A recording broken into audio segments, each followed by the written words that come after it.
சாமியே சரணம் ஐயப்பா. நான் உங்க மிஸ்டர் வெங்கட் பேசுறேங்க. இப்போ எதுக்கு இந்த வீடியோன்னு பார்த்தீங்கன்னா, இந்த ஜூலை மாதம் சன்னிதானம் எப்போ ஓப்பன் ஆகுது சாமி அப்படின்னு சொல்லி நிறைய பேர் கேட்டிருந்தீங்க. அதை சொல்றதுக்கு தான் நான் இப்போ வந்திருக்கேன். இந்த ஜூலை மாதம் மட்டும் பார்த்தீங்கன்னா கிட்டத்தட்ட 3 முறை வந்து சன்னிதானம் ஓப்பன் ஆகுதுங்க. எப்போ போன்னு டேட் சொல்கிறேன், மறக்காம குறிச்சு வச்சுங்க. வர 11ஆம் தேதி மாலை 5 மணிக்கு சன்னிதானம் திறக்கப்பட்டு 13ஆம் தேதி இரவு 10 மணிக்கு சன்னிதானம் அடைக்கப்படுகிறதுங்க. அந்த 3 நாள் வந்து சன்னிதானம் ஓப்பனில் இருக்கும்.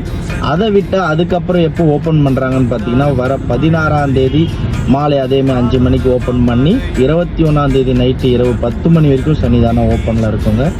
அதுக்கப்புறம் எப்போ ஓப்பன் பண்ணுறாங்க பார்த்தீங்கன்னா, அந்த மாதம் இறுதியில் வந்து 30ஆம் தேதி சன்னிதானம் 1 டே ஓப்பனிங்க. அன்றைக்கி ஒரு நாள் மட்டும் ஐயப்பனோட சன்னிதானம் ஓப்பனில் இருக்கும்.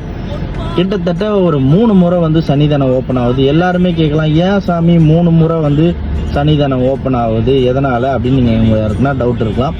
அது எதனாலன்ட்டு நான் இப்போ உங்களுக்கு சொல்கிறேன். இந்த 11ஆம் தேதி திறக்கப்படுகிற சன்னிதானம் வந்து நம்ம மாளிகைபுரத்து அம்மா தேவி பக்கத்தில் நவ கிரகங்கள் ஆல்ரெடி வந்து மணிமண்டபத்துக்கு பக்கத்தில் இருக்குது. அதை மாற்றி அமைச்சு நம்ம மாளிகைபுரத்துக்கு அம்மா பக்கத்தில் புதுசாக ஒரு ஆலயத்தை உருவாக்கியிருக்காங்க. அதுக்கோசம் அந்த சன்னிதானம் வந்து 3 நாள் திறந்துருக்குங்க. அதுக்கப்புறம் 16ஆம் தேதி ஏன் திறக்குது சாமி அப்படின்னு கேட்டிங்கன்னா, ஆடி மாத பூஜைக்கோசம் அந்த 16ஆம் தேதி சன்னிதானம் ஓப்பனில் இருக்குது. கடைசியாக அந்த 30ஆம் தேதி ஏன் சாமி ஒரு நாள் மட்டும் ஓப்பனில் இருக்குன்னு நீங்கள் கேட்கலாம்.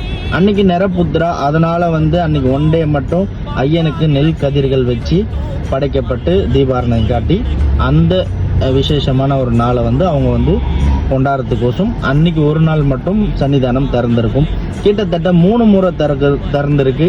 அதனால் நீங்கள் யாருன்னா வந்து சபரிமலைக்கு போகணுன்னு பிளான் போட்டிருந்தீங்கன்னா இந்த டேட்டில் போய் ஐயனோட ஆசீர்வாதத்தோட நல்லபடியாக தரிசனம் பண்ணிட்டு வாங்க.